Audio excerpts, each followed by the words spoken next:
세상에 떠도는 기묘한 괴담들. 첫 번째 이야기, 경상남도 진주 어느 마을에 소름 끼치는 실화괴담. 친구가 대학교에 다닐 적에 답사를 갖다 들었던 이야기입니다. 당시 친구는 진주 쪽의 다른 친구 몇 명과 함께 교수님을 따라 가게 되었다고 합니다. 그리 크지는 않은 마을이었지만 친구 일행은 마을 노인정에 들어가 노인분들의 이야기를 취록하게 되었습니다. 보통 노인정에서 취록을 하면 그 마을에서 옛날부터 내려오는 이야기나 유래, 선왕당이나 장승, 하다못해 산이나 저수지에 얽힌 이야기들을 들을 수 있습니다. 민속학 연구를 하고 있다면 그보다 더 좋은 기회도 없는 셈이지요. 하지만 어째서인지 그 마을 분들은 이야기를 꺼리셨습니다.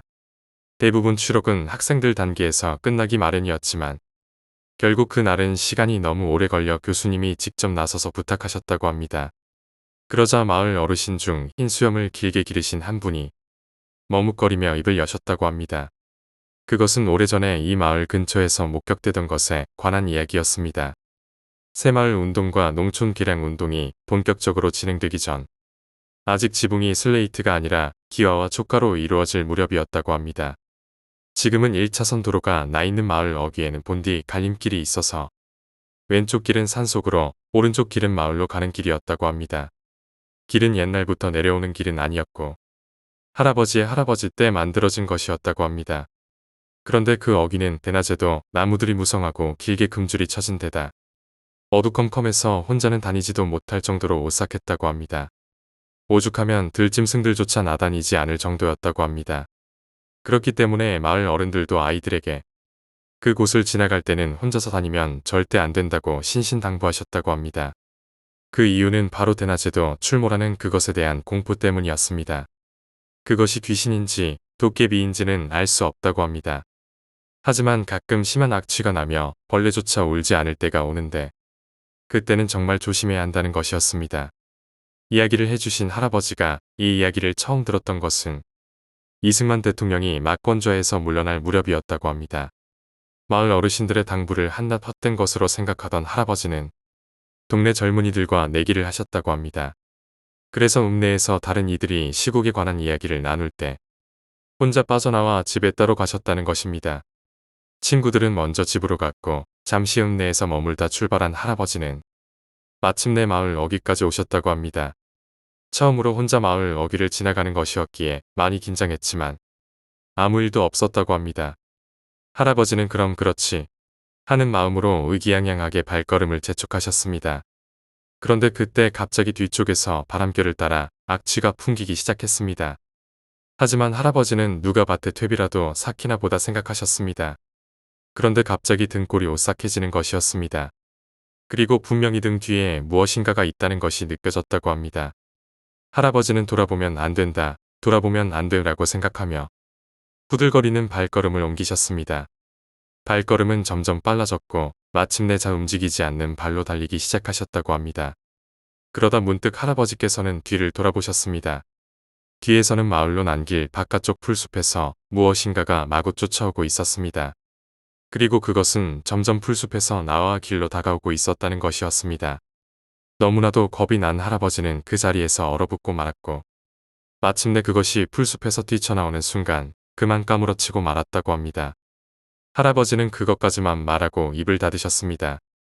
친구는 계속 다음 이야기를 물었지만 할아버지는 진저리를 치시며 생각하기도 싫다고 이야기를 꺼리셨고 아예 자전거를 끌고 집으로 돌아가셨습니다. 하지만 다행히 그 당시 할아버지와 내기를 했었다는 다른 할아버지께서 이야기를 이어서 해주셨습니다. 당시 그 할아버지는 너무 놀라서 정신을 잃었던 것이었기에 읍내의 병원에 갔다고 합니다. 병원에서는 정신적으로 너무 놀라서 그렇다며 안정을 취하라는 말만 하고 별다른 처방은 하지 않았고 다행히 얼마 지나지 않아 의사의 말처럼 할아버지는 평소의 모습으로 돌아왔다고 합니다. 하지만 그 후에도 할아버지는 그날 보셨던 것에 관해 결코 이야기하지 않으셨다고 합니다.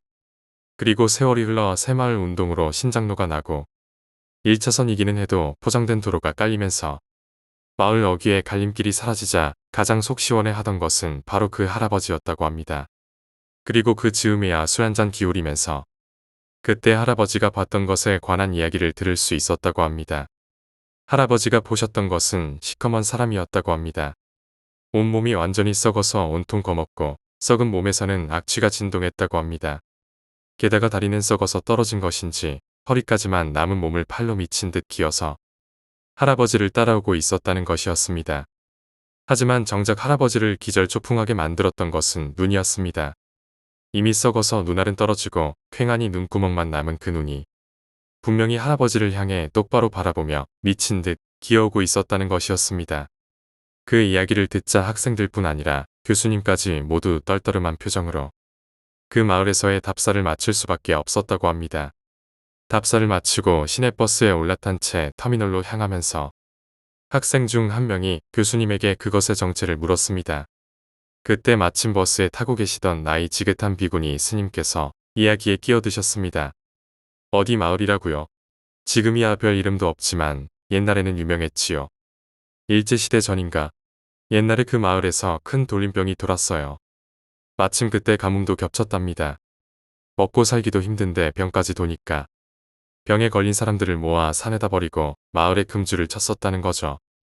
그때 돌아가신 분들의 공양을 스님의 절에서 하고 있기에 그때 이야기는 아직도 전해 내려와 잘 알고 있다는 말씀이셨습니다. 교수님께서는 이 이야기를 듣자 고개를 끄덕이셨습니다. 그리고 학생들이 무슨 말인지 궁금해하자 교수님께서는 이렇게 말하셨습니다. 자네들 집에 가면 조선말 고종 14년에 무슨 일이 있었는지 한 번씩 찾아들 보게나. 성격 급한 친구 몇몇은 바로 그 자리에서 스마트폰을 꺼내 검색을 하기 시작했고 마른 침을 삼켰습니다. 그리고 나머지 친구들 역시 그것을 보고 고개를 끄덕일 수밖에 없었습니다. 이야기를 요약하자면 대학교 때 친구가 진주 근처 마을 답사 중 들은 이야기입니다. 마을에는 악취를 풍기며 출몰하는 무언가가 있었고 한 할아버지가 젊은 시절 그 길에서 시커먼 사람 형태의 귀신을 목격했다고 합니다. 비구니 스님은 그 마을에서 옛날 돌림병이 돌아 병든 사람들을 산해버렸다고 전했습니다. 두 번째 이야기, 20년 전 경찰학교 괴담. 제가 군대에 있던 2001년의 이야기입니다. 의경을 지원해서 입대했던 저는 훈련소를 거쳐 경찰학교에 가게 되었습니다. 경찰학교에서는 각 층별로 중앙과 양쪽 끝에 모두 3명이 불침번으로 근무를 했습니다. 저는 일과를 마치고 자고 있었는데 갑자기 새벽에 쿵 하는 소리가 났습니다. 뭐가 떨어졌다 보다라고만 생각하고 피곤한 나머지 계속 잠을 청했는데 몇 분 지나지 않아 비명소리가 울려 퍼졌습니다. 순간 주변에 불이 모두 켜졌습니다. 원래 그런 상황에서는 자리를 비워서는 안 되지만 저를 포함한 몇몇 훈련병들은 밖으로 나와 무슨 일인지 상황을 살폈습니다. 자세히 보니 화장실 쪽에 2명이 쓰러져 있었습니다. 추린인이 아닌 근무복을 입고 있는 것으로 보아 불침번을 서던 사람인 것 같았습니다. 곧 교관들이 뛰어들어왔고 다시 불을 끄고 다들 잠자리에 들었습니다. 그런데 다음 날 어제 불침번을 서다 기절한 2명은 병원으로 옮겨졌습니다. 그리고 경찰학교에서의 교육을 마치고 자대로 배치될 때까지 결코 돌아오지 않았죠. 더욱 이상한 것은 그날 이후로 불침번 근무자들에게 3명이 중앙에 함께 모여 근무하라는 중대장의 지시가 내려왔다는 것이었습니다. 저를 포함한 훈련병들은 뭔가 이상한 낌새를 느끼고 수군대기 시작했죠. 그리고 관심은 그날 불침번을 서던 3명 중 유일하게 기절하지 않은 훈련병 1명에게 쏠렸습니다. 그의 말에 따르면 원래대로라면 중앙과 양끝에 1명씩 서 있어야 했지만 기관병들이 다 자는 새벽이다 보니 중앙에 다 같이 모여서 있었다고 합니다. 그런데 근무 도중 화장실에서 물소리가 들렸다고 하는 겁니다. 원래 군대에서는 밤에 마음대로 이동을 하지 못하고 화장실이 급하면 꼭 근무자에게 말을 하고 다녀와야 합니다. 그래서 누가 말도 안 하고 화장실에 갔냐며 투덜대고 있는데 한참이 지나도 물소리가 끊기지 않았다고 합니다. 아마 누가 물을 잠그지 않고 돌아갔나 싶어서 화장실 앞 근무자가 물을 잠그러 갔다고 합니다. 그런데 그가 화장실에 들어가자마자 쿵 하는 소리가 울렸습니다. 뭔가 이상하다고 느낀 중앙 쪽 근무자가 화장실로 달려갔는데 비명 소리를 내뱉고 쓰러졌다는 겁니다. 혼자 남은 근무자는 깜짝 놀라 복도에 불을 다 켜고 달려가 보니 1명은 화장실 안에 쓰러져 있고 다른 1명은 화장실 입구에 쓰러져 있었다는 것입니다. 하지만 그 역시 원인은 알지 못했고 결국 우리들은 교육을 마치고 각각 다른 부대로 배치되었습니다. 그로부터 1년 정도 지났을까요? 저는 상경을 넘어 수경으로 진급했고 아랫기수의 후임과 근무를 서고 있었습니다. 근무 도중 나머지 후임과 이런저런 이야기를 하던 중 제가 경찰 학교에서 겪었던 이야기도 꺼내게 되었습니다. 그런데 이야기를 한참 듣던 후임이 제게 말하는 겁니다. 후임이 경찰 학교에서 교육을 받던 때 병원에 다녀와서 한 기수 늑개 교육에 참여하게 된 사람과 같은 방을 썼었다고 해요. 알고 보니 그때 기절하고 나서 병원으로 후송되었던 근무자 중 한 명이 제 후임과 같은 방을 썼었던 겁니다. 그리고 그 사람이 했다며 후임이 제게 들려준 이야기는 너무나 충격적인 것이었습니다. 그 사람은 중앙 쪽에서 근무하던 사람이었는데 화장실에 물을 잠그고 간 녀석이 돌아오지 않길래 무슨 일인가 싶어 따라갔다고 합니다. 그런데 화장실에서 무언가가 기어다니는 듯한 소리가 들려서 이상하다 싶어 화장실에 불을 켰더니 물을 잠그고 간 친구가 쓰러져 있고 웬 하반신이 없는 여자가 자기를 보고 팔꿈치로 미친 듯이 기어오더라는 것입니다. 그리고 제 후임 역시 경찰 학교 시절 그 여자를 봤다고 합니다. 새벽에 3층 베란다에서 그 고참과 몰래 담배를 피우고 있는데 긴 머리에 짧은 여자가 아주 빠른 속도로 기어서 경찰 학교 뒷문으로 가고 있는 것을 말입니다. 세 번째 이야기, 쌍둥이 엄마. 형이 군대에 입대해서 100일 휴가를 나오게 되었습니다. 형이 친구들 중에서는 제일 먼저 군대를 가서 친구도 많았기에 밤새 술을 먹었습니다. 그리고 아침에 들어와서 잠을 자고 그날 밤에 다시 친구들과 술을 먹기 위해서 밖으로 나갈 준비를 하고 엘리베이터를 탔습니다. 형은 아파트 9층에 살았는데 엘리베이터를 타고 1층을 누르는데 애기의 자지러지는 울음소리가 나는 것입니다. 형은 아무 생각 없이 애기 울음소리가 우렁차구나 라고 생각했는데 1층으로 가까워질수록 울음소리가 커지는 것이었습니다. 형은 1층에서 애가 우나? 좀 짜증나네 라고 생각했는데 2층이 되고 1층이 될 때는 울음소리가 너무 커서 귀를 막아야 할 정도로 컸다고 했습니다. 1층이 되고 문이 열려서 나가려고 하는데 아파트 문 앞에 쌍둥이 유모차가 있고 천천히 시선을 위로 올리자 유모차에는 쌍둥이가 타고 있고 뒤에는 엄마처럼 보이는 여자가 서 있었습니다. 그런데 일반적인 사람이 아니라 예리한 것에 잘린 다음에 다시 붙여놓은 억지로 기어붙인 듯한 여자와 아기 2명이 그런 상태였다고 했습니다. 그냥 귀신을 마주하게 되자 그냥 머릿속이 하얘지면서 5초간 떨면서 가만히 있다가 소리를 지르면서 아파트 밖으로 뛰쳐나갔습니다. 진짜 너무 무서워서 아무 생각 못하고 계속 뛰기만 하다가 정신을 차려보니 오줌도 조금 쌌다는 것입니다. 그리고 나서 일단 목욕탕 가서 목욕하고 팬티도 갈아입고 그렇게 나와서 친구들과 술을 먹었습니다. 무서운 것을 떨쳐버리고 싶었다고 했나? 그렇게 친구들이랑 같이 술을 먹으니까 무서운 것도 좀 덜해지고 그냥 헛개비를 본 거겠지라고 생각했다. 아침이 되어서야 형과 친구들은 각자 집으로 갔고 형도 아파트 근처에 와서야 다시 무서운 생각이 들기 시작했습니다. 그래도 집에는 가야 했기에 엘리베이터로 억지로 갔는데 아까 봤던 토막 난 애기 2명과 여자 귀신은 없었습니다. 형은 속으로 안도의 한숨을 쉬고 역시 잘못 본 게 맞구나 라고 생각했습니다.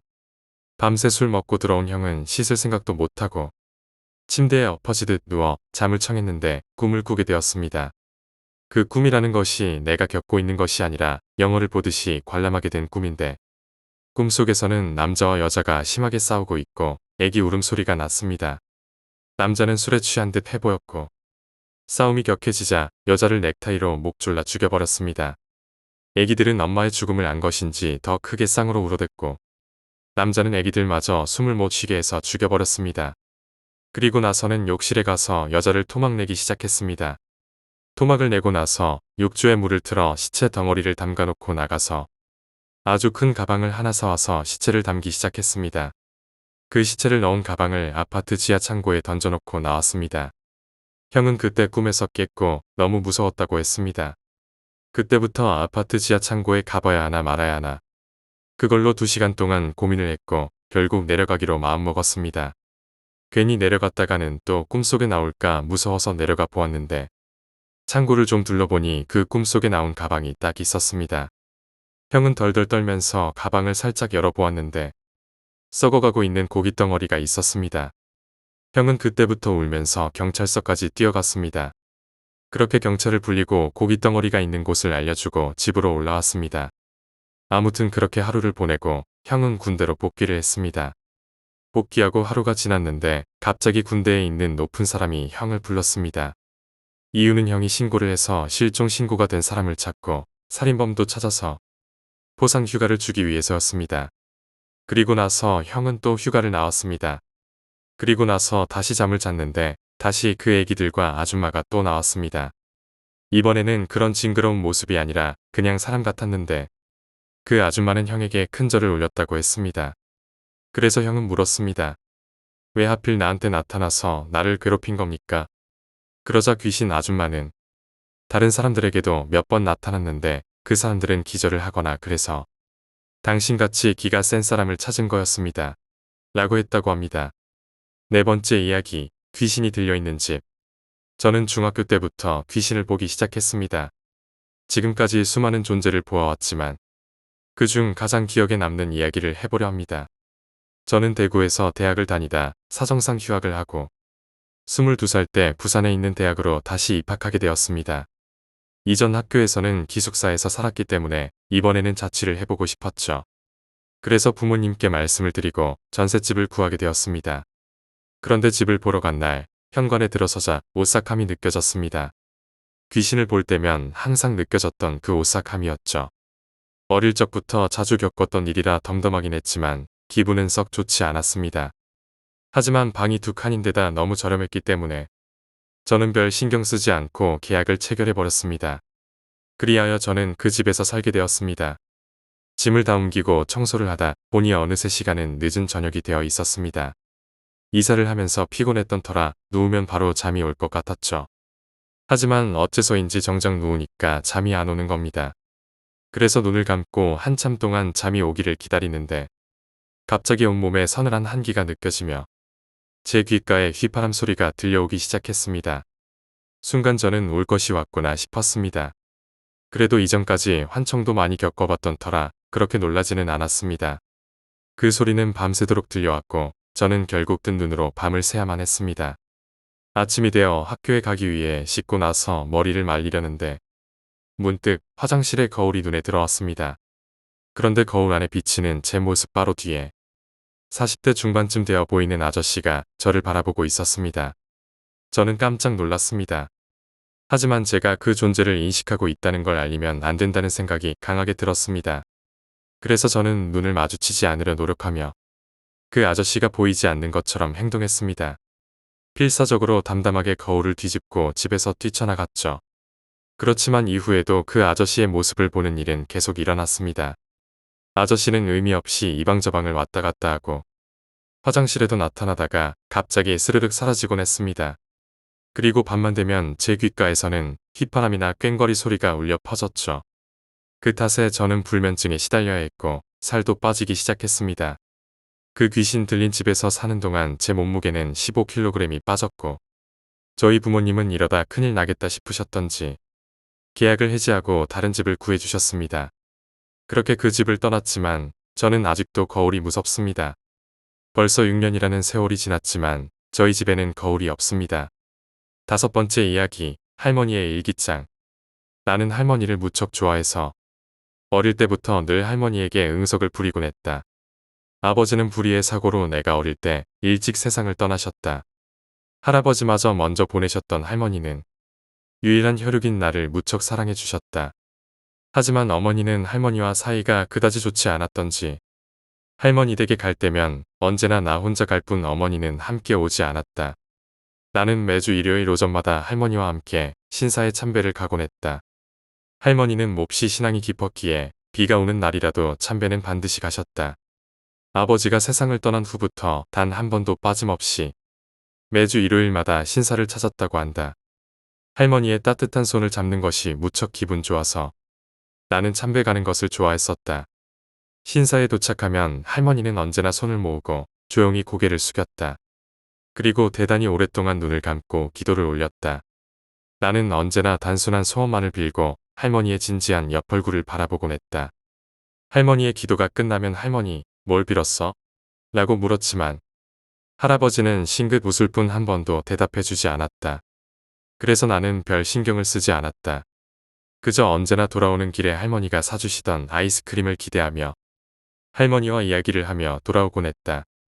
그러는 한편 나는 어릴 적부터 영능력이 강하다고 할까. 계속해서 나쁜 영에 의해 괴롭힘을 당하곤 했다. 매일 가위에 눌리다 보니 도저히 잠을 잘 수가 없어 불면증에 시달리곤 했다. 자고 있는 와중에도 누군가 다리를 만지는 것이 느껴지거나 배 속에서 바늘로 쿡쿡 찌르는 것 같은 느낌이 드는 등 점점 괴롭힘도 심해져 갔다.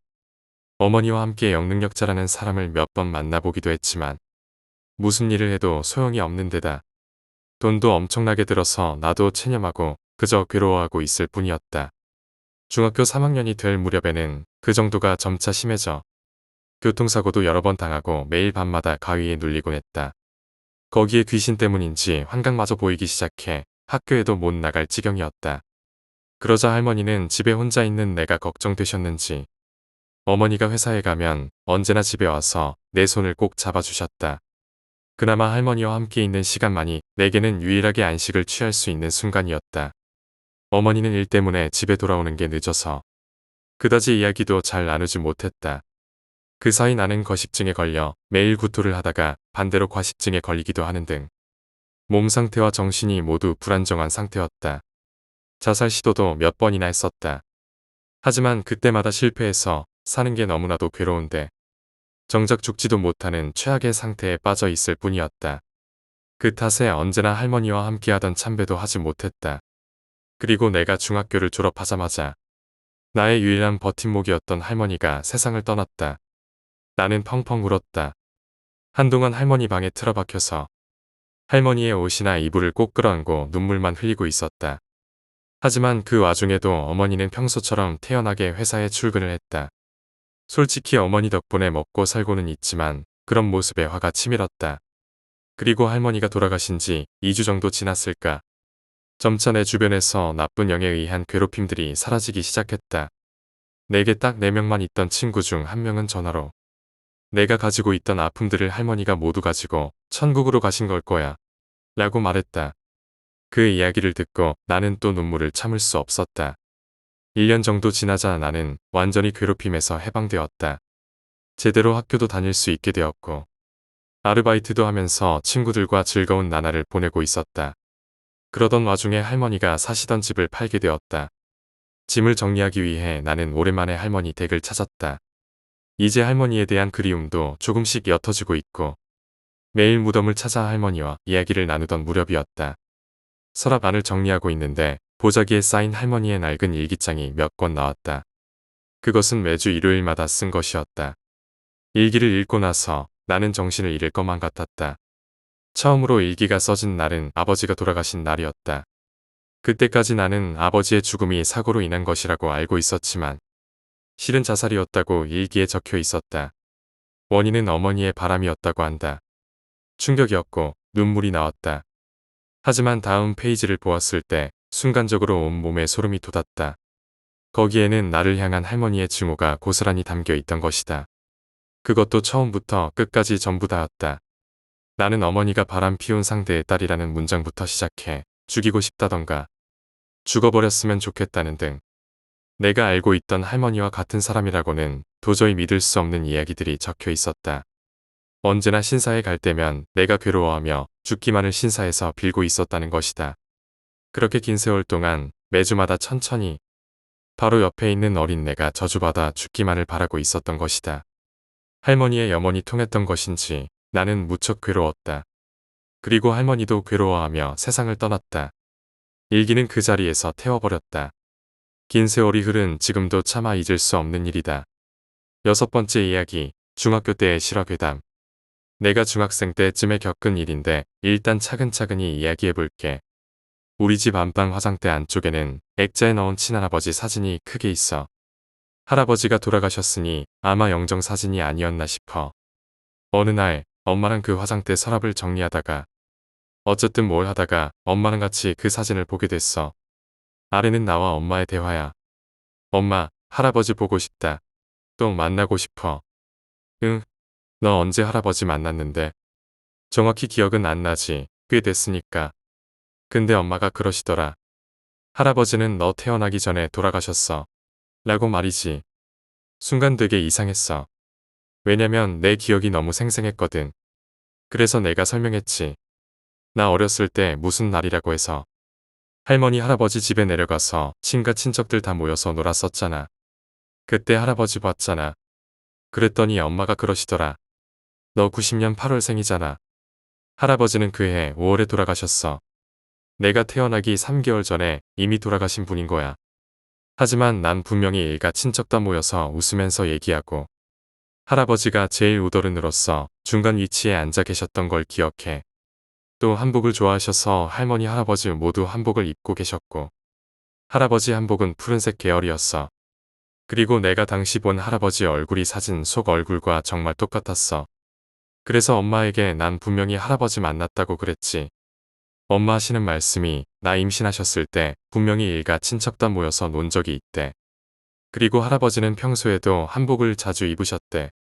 이 부분에서 나한테 영정사진에서 한복 입고 계신 걸 봐서 아는 거 아니냐? 라고 물을 수 있지만 난 이 사진을 제대로 본 건 엄마랑 이 대화를 하던 때가 처음이야. 그래서 내가 기억을 더 곰곰이 더듬어 봤어. 그런데 그제서야 좀 이상한 점이 생각나더라. 그때 내가 할아버지랑 친척들이 어떻게 보였냐면 마치 모노카메라로 찍는 듯이 보였어. 무슨 말이냐면 모노 효과로 사진 찍으면 중앙의 동그란 부분은 밝게 보이는데 그 둘레 부분은 어둡게 보이잖아. 그렇게 보였어. 더 정확히 말하자면 내가 알 속에서 알 껍질을 투과해서 바깥을 보는 듯했어. 그걸 깨달은 순간 엄마가 그때 넌 엄마 뱃속에 있었지 라고 하신 말이 번뜩 생각나더라고. 난 그때 할아버지랑 눈 또 마주친 걸 느꼈거든. 나 보면서 웃어주신 것 같았단 말이야. 할아버지가 우리 아빠랑 엄마를 유독 아끼셨다는데 그래서 나도 할아버지를 본 건가 하는 생각이 들더라고. 실제로 엄마는 시부모님을 몇 년 모셨었는데 전혀 그때를 싫어하지 않으셨어. 정말 잘해주셨고 시집살이라는 것은 생전 느껴보지 못하셨다고 해. 친할아버지가 엄마를 제일 예쁜 며느리라고 하시고 그랬대. 어쨌든 난 지금도 할아버지를 직접 뵌 거라고 생각하면서 지내고 있어. 7번째 이야기, 처녀혼. 저희 할머니께서 처녀 때 겪으신 이야기입니다.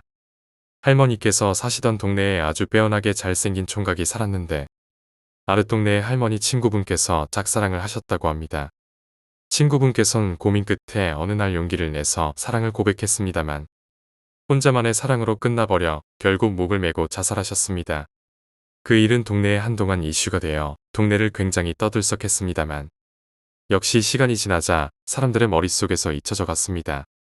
그리고 그 해의 정월 보름날, 매년마다 보름날 저녁이 되면 윗동네, 아랫동네 구분할 것 없이 서로 어울리면서 밥과 나물을 먹곤 하셨답니다. 그 해에도 역시 사람들은 이웃 동네로 놀러가곤 했는데 젊은 사람 몇 명이 산을 넘어가는 도중에 어떤 여자가 산길에 앉아있는 걸 보았다고 합니다. 그래서 아무리 보름날이지만 한밤중에 여자 혼자 이런 데 있으면 안 되니 뭐하고 있는 거야? 라고 말을 붙였다고 합니다. 그러자 여자는 나도 아랫마을로 밥서리하러 가는데 친구들과 떨어져서 여기 앉아 있었어. 라고 했고 모두들 그런가 보다 하고는 지나쳐왔습니다만 일행의 한 명이 말했습니다. 아까 그 애 여름에 목매 죽은 애잖아. 모두들 그 소리를 듣고서야 겁이 덜컥 나서 도망치는데 문득 누군가 보이지 않았답니다. 바로 목 메어 죽은 친구분이 짝사랑했던 청년이었습니다. 청년들은 기겁을 하고는 도망쳤고 아랫동네 어른들까지 모시고 찾아 나섰는데 결국 그 청년은 그 처자가 목 메어 죽은 나무 아래서 발견했답니다. 하지만 그 청년이 반쯤 혼이 나갔던지 아무것도 알아보지 못했습니다. 무당을 불러 굿도하고 했습니다만 결국 반미치광이가 되었다고 합니다. 8번째 이야기, 아버지를 괴롭히는 노파. 흔해 빠진 괴담일 수도 있지만 실화입니다. 어린 시절의 기억이라 세세하게는 맞지 않을지도 모르겠습니다. 아버지는 빙의 체질이라고 할까? 매일 밤 가위에 눌리는 분이셨다. 반면 어머니는 주술사 집안이었기 때문에 그런 것을 물리치는 사람이었습니다. 아버지가 가위에 눌려도 어머니가 가슴 부근을 탁 치면 잦아들곤 했다. 폭우가 계속되던 가을이었다고 기억합니다. 어느 날 밤부터 아버지가 심상치 않은 가위에 눌리게 되었습니다. 가위에 눌리면 집안에 울릴 것 같은 커다란 소리로 신음했습니다. 보름 정도 지났을 즈음 가위에 눌린 아버지가 문득 옆을 쳐다보자 거기엔 하얀 소복을 입은 노파가 이쪽을 향해 누워 있었습니다. 드디어 보이기 시작하게 된 아버지는 나날이 야위어 갔다. 어느 날 밤 섬뜩한 신음소리가 아버지의 침실에서 들려왔습니다. 일어나 있던 나는 침실의 문을 열려고 했지만 머릿속에서 경고라고 해야 할까. 열지 말라는 소리가 들린 듯한 기분이 들어서 서둘러 욕실에 있던 어머니를 부르러 갔다. 어머니는 바로 뛰쳐나와서 침실의 문을 열었습니다. 그 순간 나는 보면 안 되라고 생각하며 반사적으로 얼굴을 돌렸습니다. 아버지는 흰 자위를 드러내놓고 괴로워하고 있었다는 것 같았습니다. 어머니가 뺨을 꼬집어 두들겨 깨우자 창백하긴 했지만 제정신으로 돌아온 것 같았습니다. 다음 날 아침 아버지는 침실 옷장의 유리문에서 그 노파가 스윽하고 나오는 꿈을 꾸었다고 떨면서 이야기했습니다. 당시 나는 강씨에 관련된 물건에 빠져 있어서 부적에다가 악령퇴산이라고 적고서 기운을 담아 그 옷장 유리문과 창문 쪽에 붙였습니다. 다음 날 아버지는 오랜만에 가위에 눌리지 않았습니다. 그러나 다음 날 밤 최대의 공포가 엄습해왔습니다. 아버지는 자고 있으면서도 집안 전체가 보였다는 것 같았습니다. 침실 바깥에서 노파가 들어오려 하고 있었습니다.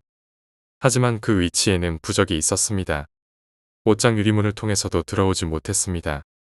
그래서 화장실 쪽에 창문을 슥 하고 빠져나와 엄청난 속도로 침실 문을 빠져나가 아버지가 있는 곳으로.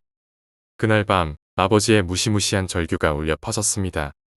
마침내 보통 일이 아니게 되어 무엇이든 보인다고 하는 이 지방 말로 호시아동이라고 하는 영능력자에게 데려가게 되었습니다. 그분은 확실히 아버지에게 노파가 씌었다고 하며 놀랍게도 노파의 이름을 말했습니다. 아버지는 그 이름에 집히는 데가 있었다. 옛날에 근처에 살고 있던 할머니로 어린 아버지를 이래저래 귀여워해 주었다는 것 같습니다. 호시아동이 말하길 당신에게 도움을 요청하고 있습니다. 무덤을 방문해 보세요. 다음 날 친척분에게 양해를 구하고 무덤을 방문하러 갔다. 무덤 안의 유골은 납골단지에도 들어있지 않은 채 완전히 흩어져 있었고 긴 비탓에 물에 잠겨 있었습니다. 어째서 그런 상태였던 걸까? 노파에게는 자식이나 남편 등이 없었습니다. 즉 혼자였던 것입니다. 그래서 세상을 떠난 뒤 가장 가까운 친척인 티가 장례식을 치렀지만 티는 납골단지조차 아까워했던 것입니다. 이 티라는 친척은 유명한 수전노로 노파를 속여서 재산 등을 뿌리까지 가로채는 등 심한 짓을 했었다고 합니다. 무덤은 다른 친척에게 부탁하고 돌아가는 길에 아버지와 어머니는 티의 집 부근으로 가서 말했습니다. 제게 기대셔도 어쩔 수가 없습니다. 원망하시려거든 티를 원망해주세요. 다음 날부터 아버지의 가위 눌림은 사라졌습니다. 수개월 후에 티는 뇌출혈로 쓰러져 반신불수가 되었고 그 후 얼마 안 가 세상을 떠났습니다. 우리 가족은 인과응보의 두려움에 대해 되새기며 길었던 공포가 끝났음을 느꼈습니다. 이상이 저희 집에서 가장 무서웠던 영체험입니다. 아버지가 어설픈 영감을 가지고 있어서 할머니가 도움을 청했던 것 같습니다. 9번째 이야기, 무덤 옆에 고등학교 기숙사. 고등학교 재학 시절 실제로 겪은 이야기입니다. 새벽녘 비몽사몽간에 본 것이라 진짜였는지는 아직도 알 수 없지만요. 당시 제가 다니던 학교는 수도권에 처음 생긴 공립외국어 고등학교였는데 특이하게도 전교생이 기숙사 생활을 해야 하는 학교였습니다. 기숙사는 학교 본관에서 걸어서 5분 거리에 있었는데 당시만 해도 지행동이 지금만큼 개발이 되지가 않아서 학교 주변에는 아무것도 없었습니다. 재개발이 들어가면서 이주원 폐가들이 학교 근처에 서너 채 남아 있었습니다. 2학년이 되기 전까지는 학교 근처에 매점도 딱 하나 있을 정도로 외곽이었죠. 이렇게 외진 곳이다 보니 기숙사 뒤쪽에는 산이 맞닿아 있었습니다. 그 산이 조선시대 성균관 대사선까지 오르셨던 어느 선비님의 선산이더라고요. 크게 묘역이 조성되어 있는데 하필이면 아래쪽에 있는 무덤 몇 개는 기숙사 뒤쪽 창문을 열면 바로 눈에 들어오는 위치에 자리 잡고 있었습니다. 기숙사 3층 정도 위치에서 문을 열면 무덤과 바로 눈이 마주치는 방이 몇 군데 있을 정도였죠. 고등학교 3학년 때 제가 하필 그 방을 배정받고 말았습니다. 처음에는 창문만 열면 보이는 무덤 때문에 오싹하고 꺼림칙하기도 했습니다. 그래도 방을 같이 쓰던 친구들이 이전부터 친하던 녀석들이라 금세 잊고 신나게 1년을 보냈습니다. 그러다가 수능이 얼마 남지 않은 8월 즈음 그 방에서 이상한 것을 보고 말았습니다. 금요일에서 토요일로 넘어가는 새벽이었습니다. 자다가 깨어난 저는 목이 말라서 책상 위에 떠놓은 물을 마시려 일어섰죠. 몸을 일으켰는데 문득 책상 너머로 더위 때문에 열어뒀던 창문 밖이 보였습니다. 순간 눈을 의심할 수밖에 없었습니다. 창문 너머 바로 보이는 무덤 앞에 무언가 희뿌연 게 떠 있었거든요. 저는 시력이 좋지 않아 안경을 써야 앞이 제대로 보입니다.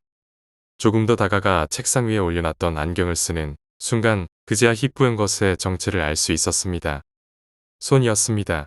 몸도 없고 그저 희뿌연 손만이 허공에 둥둥 떠서 이리 오라는 듯 천천히 손짓하고 있었습니다. 순간 등골에 소름이 쫙 끼쳐서 그대로 주랭랑쳐서 침대로 뛰어들었습니다. 그리고는 이불을 푹 덮어 쓴 채 날이 밝을 때까지 벌벌 떨고 있었죠.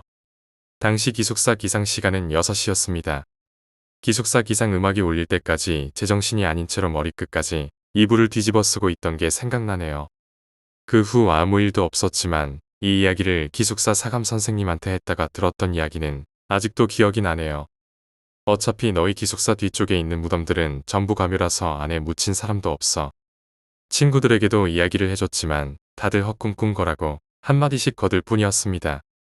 지금 와서 생각하면 그 후에는 아무 일도 없었는데다가 같은 방에서 이상한 걸 본 사람은 저뿐이었으니 아마 꿈을 꾼 것 같기는 합니다. 하지만 가끔 묘한 생각이 들기도 합니다. 어쩌면 그 비어있는 가묘를 제가 들어가서 메워야 한다는 뜻의 손짓이 아니었을까 하는 생각 말입니다. 10번째 이야기, 밀실의 시체. 대학에 다닐 때 있었던 일입니다. 미국에 있는 친구 한 명이 여자친구와 동거를 하기 위해서 아파트를 구했습니다. 한국과는 다르게 미국의 아파트는 좁고 오래된 데다 시설도 좋지 않은 3층에서 5층의 건물이 대부분입니다. 아무튼 방을 구하게 된 그 친구는 가구를 들여놓고 입주 준비를 시작했다고 합니다. 입주를 마치고부터 왠지 알 수 없는 묘한 기분이 계속 들었다고 합니다. 계속 이상한 생각이 들었지만 피곤하기도 한데다 다음날 강의가 있었던 터라 그냥 잠을 청했다고 합니다. 한창 자고 있던 도중 어디선가 노크를 두드리는 소리가 들려왔습니다. 누가 왔나 싶어진 그가 현관 쪽으로 다가갔지만 밖에는 아무도 없었습니다. 장난이라고 생각한 그는 다시 잠을 청했다고 합니다. 그런데 다시 노크 소리가 들려왔습니다. 짜증이 난 그는 장난을 치는 범인을 잡을 생각으로 침대에서 일어나서 현관문에서 숨을 죽이고 있었다고 합니다. 아니나 다를까 또 노크 소리가 울렸습니다. 이번에는 소리가 침실 옆에 벽에서 들렸습니다. 그는 소리가 부엌에서 났다고 생각해서 부엌으로 갔다고 합니다. 그렇지만 부엌을 계속 뒤져도 아무것도 발견되지 않았습니다. 화가 난 그는 소리가 다시 나기를 기다리며 부엌에서 기다리고 있었다고 합니다.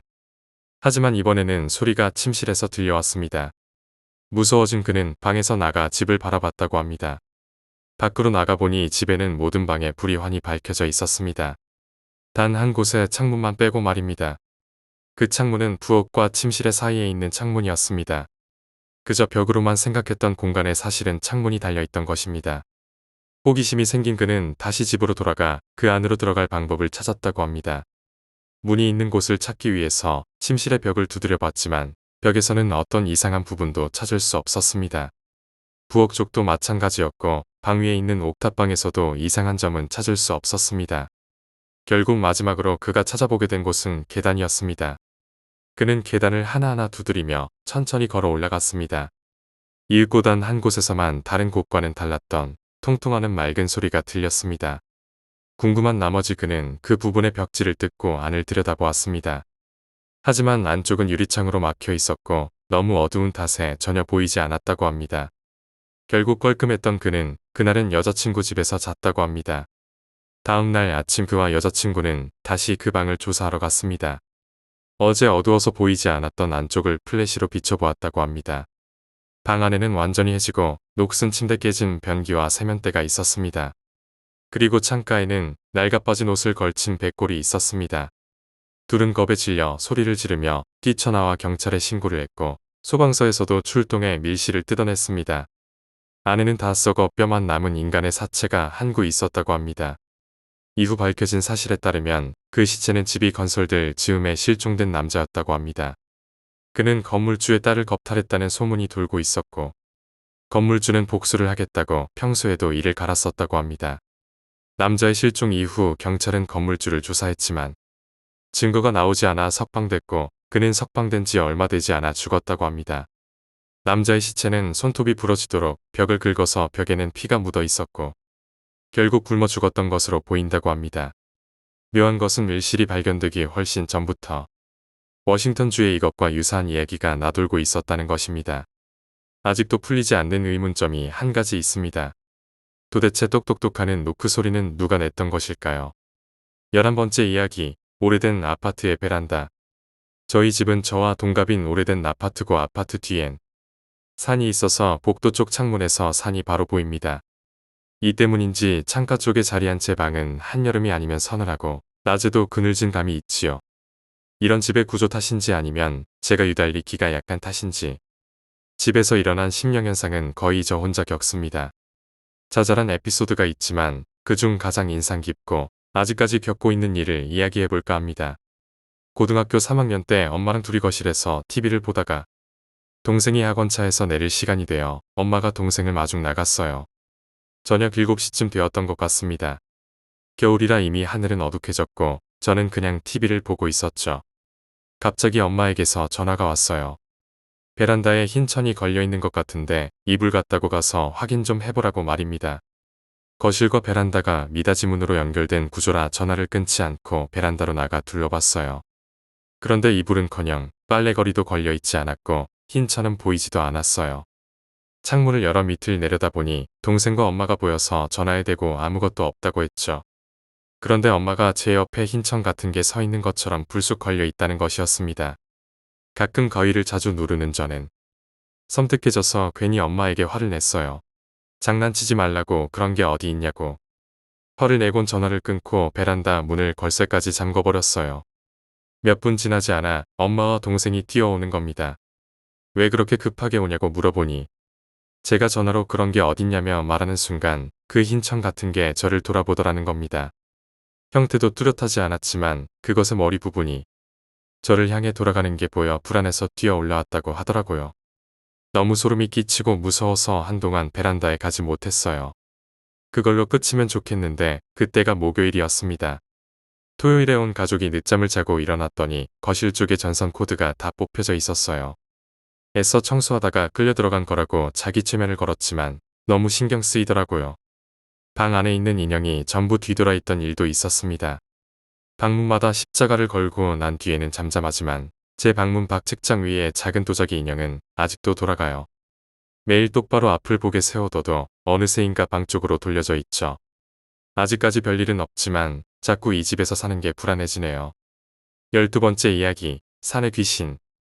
전 영감 같은 것도 없을 뿐더러 굉장히 평범한 삶을 살아온 사람입니다. 어릴 적에 기묘한 경험을 한 적이 있고 그게 지금도 또렷하게 기억이 납니다. 초등학생일 무렵 합기도 도장에 다녔습니다. 도장에서는 여름마다 합숙훈련을 가장한 캠핑을 가곤 했습니다. 20명 정도 갔는데 전부 초등학생들이었어요. 저는 그중 유일한 6학년이라 아이들이 저에게 많이 의지를 했었죠. 그 외에도 대학생 형 둘, 누나 둘이 관장님을 도와 합숙훈련을 진행했습니다. 정신교육 같은 것도 받고 훈련도 받고 그랬습니다. 10년이 지난 일이라 훈련 내용은 잘 기억이 나지 않지만 마지막 날 밤에 일어난 사건은 지금도 생생하게 기억이 납니다. 서울로 돌아오기 바로 전날 밤이었습니다. 마지막 하이라이트로 담력 시험이 준비되어 있었죠. 합숙을 하던 곳이 워낙 교외여서 그랬는지 차를 타고 조금 이동했습니다. 도착하니 산빛 아래 크게 느려진 공동묘지가 있더라고요. 그곳이 담력 시험의 장소였죠. 길은 외길이고 좌측으로는 경사진 절벽 우측으로는 묘지들이 있는 곳을 오르는 게 목표였습니다. 걸어서 끝까지는 한 10분 정도 걸린다고 했죠. 우리는 2명씩 한 조로 5분 간격을 두고 출발했습니다. 저는 친한 동생들끼리 나름 꾀를 내어 먼저 올라간 조가 뒤에 따라올 조를 기다려 넷이서 같이 올라가자고 했습니다. 동생 둘이 먼저 출발을 했고 곧이어서 출발한 저희 조와 만나는데 성공에 그렇게 넷이서 묘지를 오르고 있었습니다. 산을 오르고 있는데 나무 뒤에서 탈을 쓴 대학생 형이 큰 소리를 내며 위협하듯이 뛰쳐나왔고 어린 저희는 당연히 놀라 자빠졌습니다. 동생 한 명이 울자 대학생 형은 탈을 벗으며 미안하다고 용기를 내서 끝까지 올라가라고 당부를 했습니다. 저희 넷은 손을 꼭 잡고 다시 산을 오르기 시작했습니다. 그때 아주 기묘한 것을 봤습니다. 왼편에 굉장히 컸을 듯한 나무 그루터기가 있었습니다. 그 위에 소복을 입고 땅에 닿을 정도로 긴 머리를 한 사람이 쭈그려 앉아 있었습니다. 그 모습을 보자마자 울보였던 동생 한 명은 다시 울기 시작했고요.